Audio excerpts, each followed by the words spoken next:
Eh bien, bonjour à tous. Merci beaucoup d'assister à cette conférence sur le sujet de la rénovation énergétique et des ménages. On a 20 minutes ensemble, donc on va être très simple. On va être très très simple en fait et on va aller à l'essentiel. On va être très factuel et on va vous donner des éléments d'une opération, d'un projet qu'on a réalisé ensemble. Donc moi je suis Yohan Boileau, je suis directeur de projet à La Poste. Et je travaille sur le sujet de l'efficacité énergétique en lien avec les collectivités territoriales. Et je suis accompagné aujourd'hui de Eric Bailly, qui est coordinateur ensemblier pour le programme C2E Territoire Zéro Exclusion Énergétique. Alors, hop, quand je dis qu'on va aller à l'essentiel, je vais être assez... alors, c'est pas celui-là normalement. Voilà, c'est celui-là. On est sur un sujet de transition énergétique. On sait tous que c'est le bâti qui représente la majorité des consommations en France. On sait que les politiques publiques accélèrent, notamment sur la décarbonation.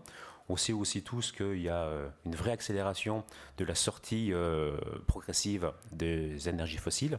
Et on sait aussi qu'on a une électrification qui est croissante avec des objectifs ambitieux, notamment sur les pompes à chaleur d'ici 2030. On a porté un projet ensemble, La Poste et Stop Exclusion, parce qu'on s'est dit qu'on avait chacun des forces de notre côté. Au niveau de La Poste, évidemment, une présence territoriale inégalée, très importante. On a plus de 60 000 facteurs sur le territoire qui sillonnent tous les jours les rues, les quartiers, que ce soit l'hypercentre, des zones rurales, même difficiles d'accès. On a une confiance à travers notre messager de proximité qui est le facteur, confiance des ménages, du lien social, facteur qui est un messager de proximité. On est aussi connu en tant que financeur, puisque dans le groupe La Poste, il y a aussi une banque avec la Banque Postale. Et nous avons aussi, peut-être un mot moins connu, mais j'en dirai quelques mots à la fin, nous avons dans le groupe un délégataire d'obligation qui s'appelle Économie d'énergie et qui accompagne les collectivités sur la valorisation de ces deux œuvres.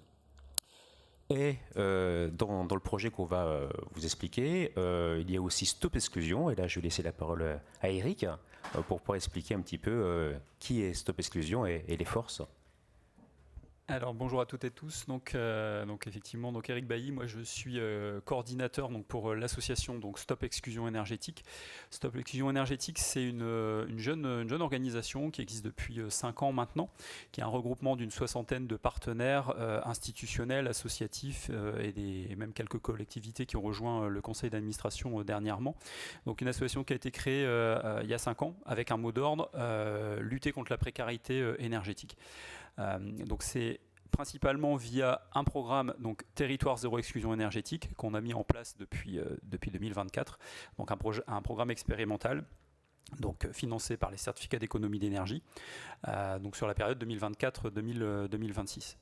Donc c'est un programme un programme pilote, un programme expérimental qui se développe sur 15 territoires démonstrateurs.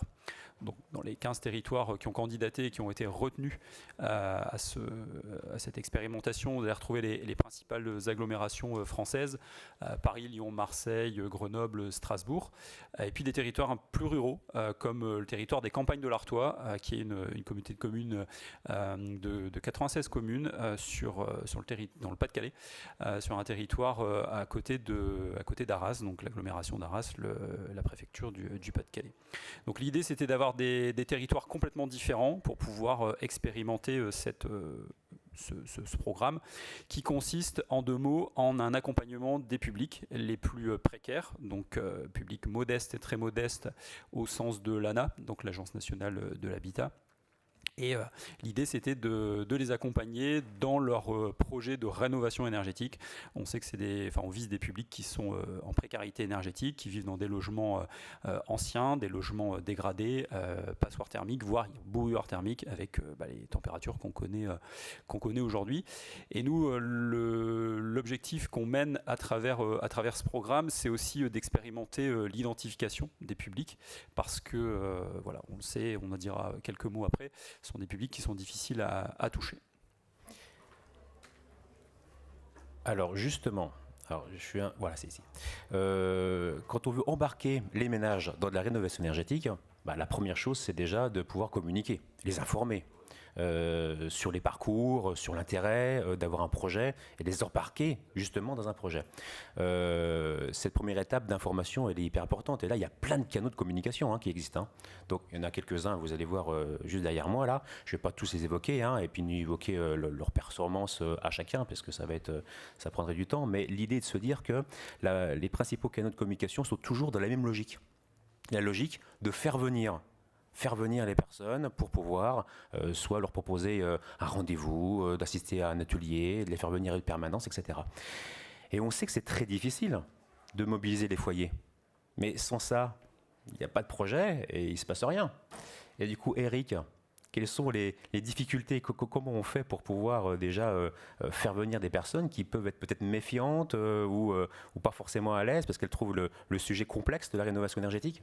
C'est vrai qu'on a testé à travers ce programme différents modes d'information, de communication du public, mais effectivement, il y a des publics qu'on n'arrive pas à toucher via les outils de communication classiques, qu'ils soient papier ou numérique.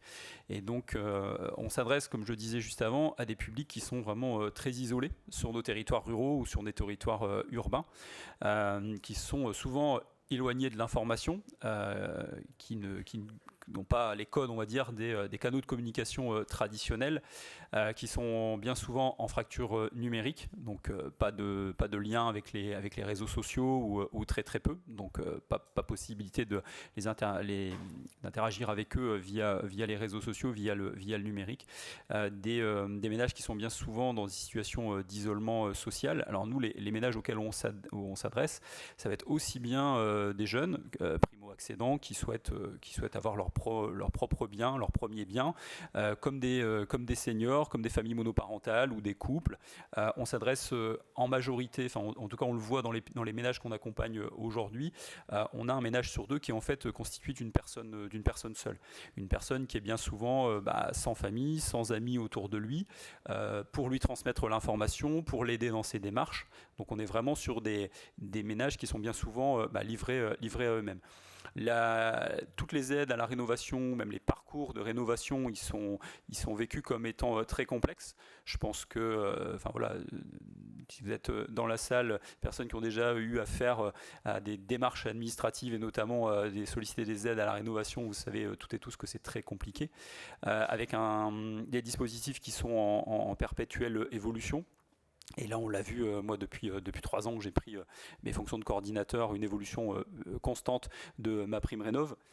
Donc, difficulté aussi d'avoir cette lisibilité, de savoir quel est le dispositif auquel je peux avoir droit. Il y a également aussi des publics qui ont une certaine défiance envers les dispositifs, envers les acteurs de la rénovation, une méfiance de la part des artisans qui ne connaissent pas. C'est des publics qui bien souvent n'ont jamais mené de projet de rénovation.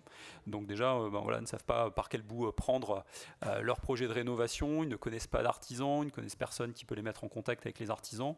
Ils ont été, pour certains, victimes de fraude ou de malfaçon, avec des dispositifs à 1 euro. Alors ils ont connu des personnes qui ont été victimes de fraude. Donc ce qui crée cette méfiance. Donc c'est à nous, on va dire, à travers ce programme et à travers l'accompagnement qui est fait par les accompagnateurs Rénov', de les mettre en confiance, de les rassurer, de les rassurer sur le fait qu'on va pouvoir aller chercher plusieurs dizaines de milliers d'euros pour les aider à rénover leur logement. Alors pour résumer, on a un gros enjeu de rénovation, on a le ménage qui est au milieu de tout ça, on a de la méfiance, on a de la complexité, on a des personnes qui habitent dans des endroits reculés, la formation peut avoir du mal à arriver, on a des personnes peu mobiles. Comment on fait dans une logique de faire venir? Eh bien, ce qu'on propose à la Poste, ça va être d'être dans une logique d'aller vers. Et là, c'est extrêmement simple. Ce qu'on va vous expliquer, tout est là. Tout est indiqué sur la slide. On va procéder en 3 étapes. Déjà, on va mobiliser le réseau des facteurs. On l'a dit tout à l'heure, 62 000 facteurs sur le territoire. Donc, on a la capacité d'aller voir tout le monde. Et dans ce aller vers, c'est vraiment, on n'est pas du tout dans du démarchage. D'ailleurs, quand un facteur Je vous prends tous à témoin, hein, tout et tout à témoin. Chez vous, en tant que particulier, quand le facteur vient frapper à votre porte, en principe, vous lui ouvrez assez spontanément la porte, parce que vous savez que derrière sa venue, il n'y a jamais de démarche commerciale. Jamais. L'idée, c'est de pouvoir procéder en 3 étapes. Première étape, ciblage. Aujourd'hui, il y a beaucoup de données qui existent, qu'on peut exploiter pour le compte des collectivités. Données du foncier, par exemple le listing des propriétaires habitant en maison individuelle, des fichiers des DPE pour avoir les étiquettes énergétiques EFG. Donc on peut tout à fait avoir du ciblage très pertinent pour identifier et aller vers, en priorité, des foyers qui seraient concernés par la rénovation énergétique. Après, si les collectivités, parce qu'on agit toujours pour le compte d'une collectivité, ont leur propre base, je pense tout simplement, par exemple, à ZLV, zéro logement vacant, on peut tout à fait mobiliser des facteurs pour aller à la rencontre des propriétaires bailleurs privés et comprendre pourquoi le logement est vacant. C'est peut-être justement une étiquette G qui fait que je ne peux plus louer. Donc l'idée, c'est que, première étape, ciblage pertinent. Ensuite, deuxième étape, information. Il faut bien qu'on prévienne les gens. On va les prévenir du sens de la démarche, du contexte, et surtout, on va les prévenir que dans quelques jours, le facteur va venir les voir. Et pour cela, comment on va s'organiser? On va surtout pas faire de phoning ou de coups de téléphone le soir pour embêter les gens. On va utiliser une méthode douce et non intrusive, qu'est le courrier. Tout simplement. Nous n'avons plus de courrier tous les jours. C'est vrai. À domicile, on n'a plus systématiquement du courrier tous les jours. Mais on garde le geste d'aller de temps en temps à sa boîte à lettres. Et quand on reçoit un courrier, en principe, surtout un courrier, une enveloppe adressée avec pourquoi pas le logo en haut à gauche de la collectivité, on ne va pas jeter l'enveloppe à la poubelle sans au moins l'ouvrir et la lire. Pas comme les mails, ça peut arriver de jeter un mail à la poubelle sans le lire. Mais en tout cas, pas un courrier. C'est pour ça que j'utilise l'expression méthode douce et non intrusive. On fait le geste d'aller chercher son courrier et on l'ouvre et on le lit. Et dans ce courrier-là, on va tout simplement annoncer la démarche.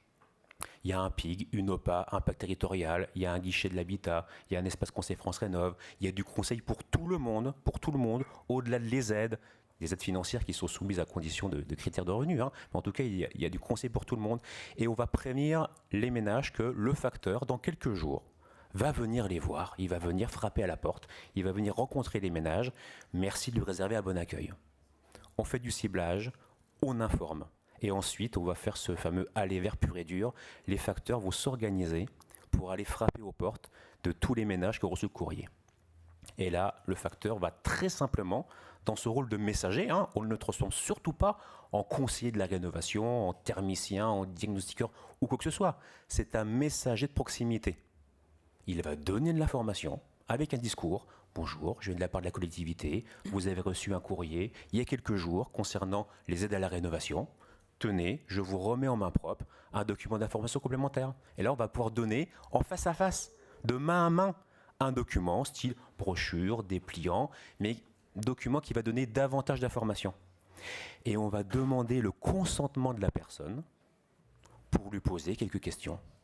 Mais des questions très simples, très basiques. Est-ce que vous avez chaud l'été, froid l'hiver? Est-ce que vous avez des factures d'énergie trop lourdes pour votre budget familial?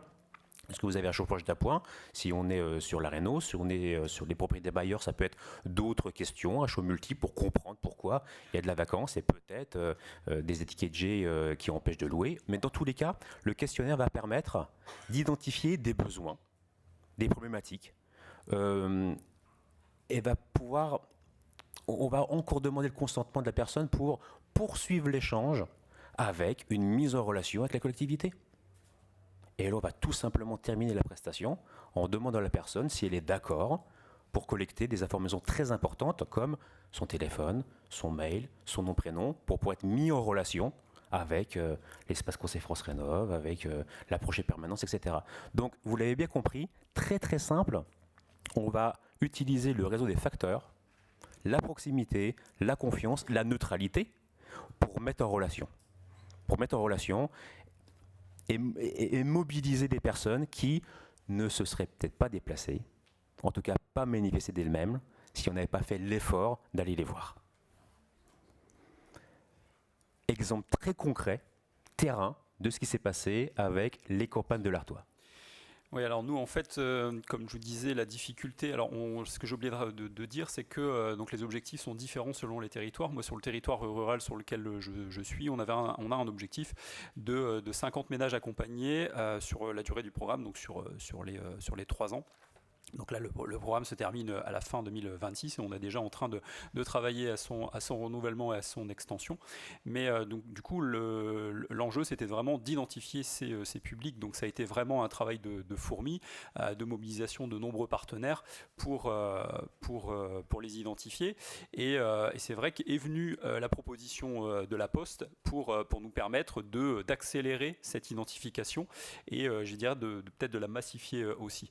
Donc nous, on a comme a expliqué M. Boileau, fait un échantillonnage de 1000 ménages sur les 96 communes.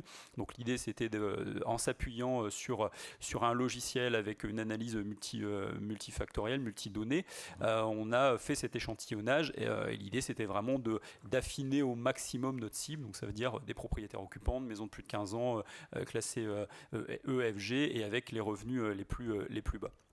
Donc, comme a expliqué M. Boileau, on a donc suite à l'échantillonnage donc envoyé un courrier.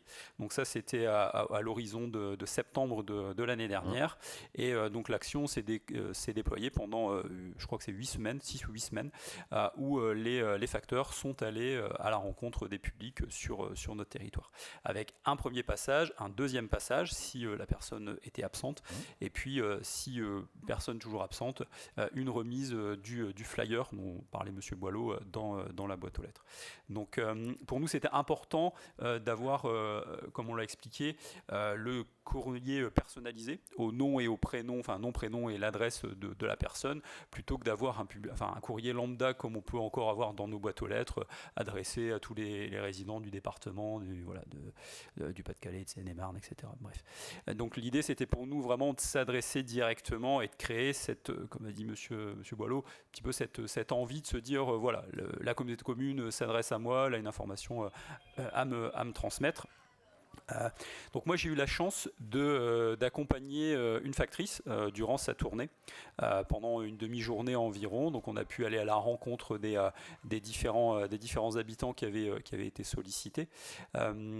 Pour aussi me rendre compte en tant que personne qui passe la commande des conditions dans lesquelles se déroulait cette action, vérifier effectivement que le questionnaire qui me paraissait un peu court au début, bon c'est vrai que 10 questions ça passe très vite, mais en même temps, comme a dit M. Boileau, l'idée c'était pas d'être intrusif et de ne pas déranger la personne qui serait peut-être pas en demande non plus, mais inversement c'était intéressant pour moi aussi d'entendre les personnes qui justement sont en demande et ça a permis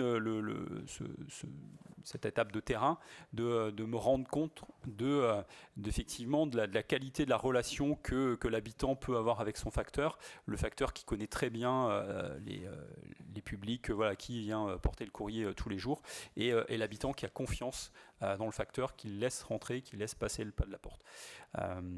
Donc voilà. Alors moi c'est vrai que nous le bilan il est quand même il est assez intéressant parce que ça nous a vraiment permis de toucher des publics qu'on n'aurait jamais réussi à toucher par nos autres actions de communication, des publics que je le rappelle qui sont très éloignés, très isolés et donc pour nous la plus-value elle est énorme. Alors même si effectivement en termes de chiffres on aurait pu espérer une meilleure identification, mais parfois on a aussi, et ça on s'en rend compte à l'usage, que on a parfois des publics qui nous rappellent plusieurs mois après, parce que voilà, ils ont eu le courrier, au début ils n'étaient pas forcément intéressés, et puis voilà, ils nous recontactent parce qu'ils ont eu cette information-là. Parfois il y a un élément déclencheur qui fait que voilà, ils ont envie de passer l'appel, de reprendre contact avec nous, et puis de se lancer dans un projet de rénovation. Vous avez sous les yeux les documents, les supports qu'on a utilisés, et vous voyez qu'ils sont complètement personnalisés aux couleurs de la collectivité. Donc le courrier qu'on reçoit dans sa boîte, c'est un courrier de la collectivité, ça maximise vraiment de façon très importante son taux d'ouverture et de lecture. Les documents qui sont remis en main propre, c'est également aux couleurs de la collectivité. Et l'habitant, ça le rassure parce qu'il lit bien qu'on est dans une démarche d'intérêt général.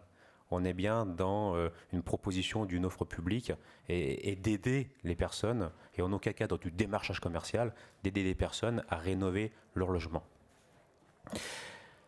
Bon, ça c'est un petit peu ce que Eric, vous avez dit, sur les 1000 adresses ciblées. Sur les 1000 adresses ciblées, on a eu environ 600 personnes qui ont accepté d'ouvrir leurs portes. On a en tout et pour tout récupéré 150 personnes ont accepté d'être recontactées pour qu'on puisse échanger avec eux sur leur éventuel projet. On a réussi en joindre 80, parce que bon, ça a été aussi un travail derrière de phoning quand même. Donc 80 personnes qui ont accepté d'être recontactées et qu'on a pu avoir au téléphone, et ce qui a permis, nous, à notre conseillère France Rénov, d'avoir un échange directement avec eux, et puis nous d'identifier les personnes qui souhaitaient donc rentrer dans ce programme Territoire Zéro Exclusion Énergétique. Et aujourd'hui, on est à 5 ménages qui sont aujourd'hui en cours d'accompagnement. Alors c'est vrai que le taux de transformation, il peut paraître faible, pour 1000 ménages qui ont été contactés, on a 5 personnes qui sont accompagnées, mais encore une fois, nous, ces 5 ménages-là, on ne les aurait jamais identifiés s'il n'y avait pas eu cette action avec la Poste. Pour terminer et revenir à la séquence des questions-réponses, juste un tout petit mot, je l'avais dit en introduction, pour faire un peu le lien, parce que là on a parlé des ménages, les collectivités, au niveau des collectivités, le rôle est très important, notamment pour être exemplaire aussi en termes de rénovation de leurs bâtiments publics.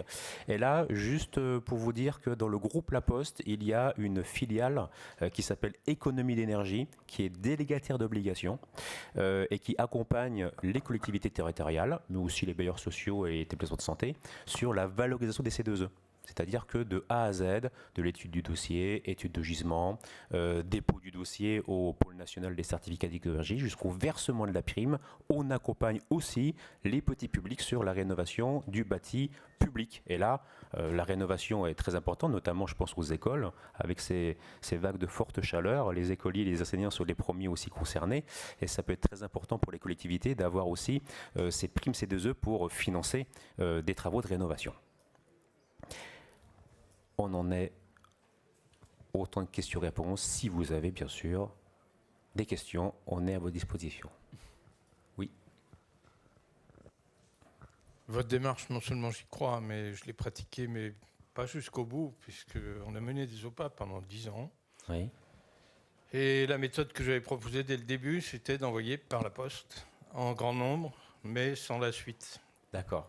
Les résultats ont toujours été bien au-delà des contacts de tout ce qu'il pouvait y avoir dans les OPA précédentes en Loire-Atlantique.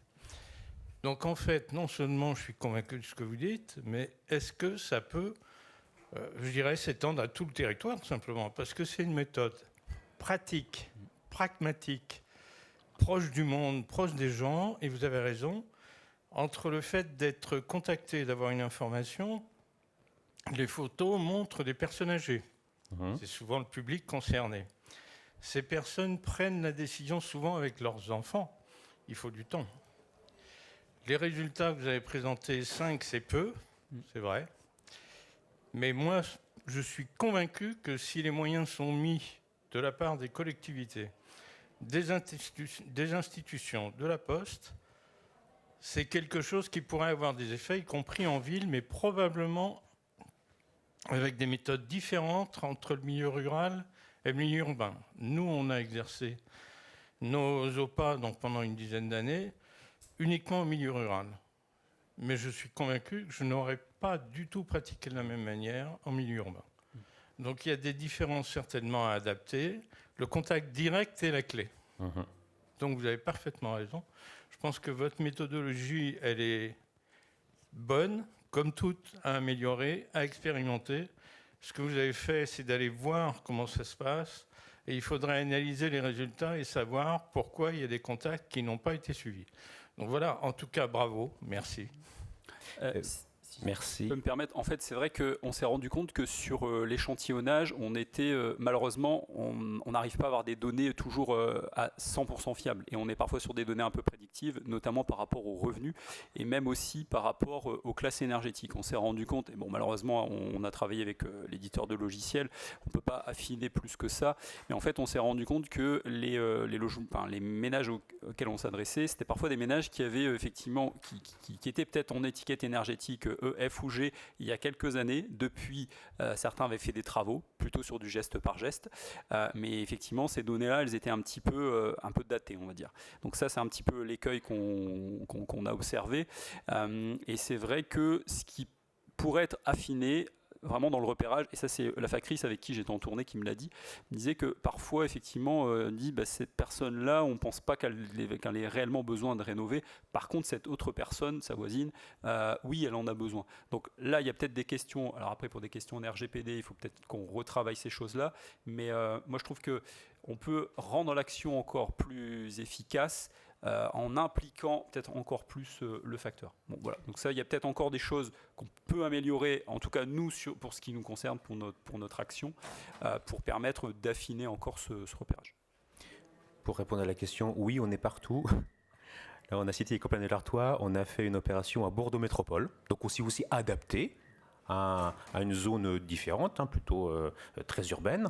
On travaille en ce moment avec le conseil départemental de la Seine-Saint-Denis. On va recommencer des opérations dans les semaines à venir pour la collectivité de Corse. Et on a réalisé une opération l'année dernière pour Saint-Pierre-de-la-Réunion, pour une OPA confort d'été. On s'adapte en fonction du ciblage, en fonction du questionnaire, du courrier, aux différentes zones territoriales que l'on travaille. Et on est sur différents sujets. Vous parlez des personnes âgées. Là, on parle de la réno, mais on est aussi quelquefois missionné par des collectivités sur l'adaptation au logement, par exemple, pour les seniors, de l'habitat indigne et dégradé aussi. Et dernière chose, l'idée, ce n'est pas de submerger la collectivité de flux, c'est vraiment d'aller chercher des flux, mais c'est pas beau des flux, des habitants qui ne se seraient pas manifestés d'eux-mêmes. Donc c'est pas d'inonder la collectivité de numéros de téléphone et de gens à recontacter, c'est d'identifier des gens qui ne seraient jamais venus si on n'avait pas été les voir. Merci beaucoup. Moi, j'avais juste une question. Vous parliez effectivement de votre exemple des campagnes de l'Artois et des données qui vous ont permis d'identifier en fait le panel à interroger. Vous vous êtes appuyé sur quelle base de données précisément? Eric, pour en dire deux mots, c'est une base de... C'est la base ONB+, qui est distribuée par le leader de logiciel URBS. Voilà. Voilà. Mais on aurait pu... c'est la base de données qui nous paraissait la plus fiable et qui répondait à tous les critères, on va dire, surtout parce qu'effectivement, nous, on s'adresse à un public très spécifique. Donc, il fallait à la fois qualifier le ménage, qualifier le bâti et s'assurer qu'on s'adressait vraiment aux bonnes personnes, quoi. La collectivité était déjà adhérente à ONB+, a utilisé donc son outil pour pouvoir faire le ciblage, qui mobilise les fichiers du foncier, de l'ADEME, etc. Des impôts, etc. Eh bien, je crois qu'on en a terminé. Merci beaucoup en tout cas, et on a un stand de la Poste, donc avec plaisir.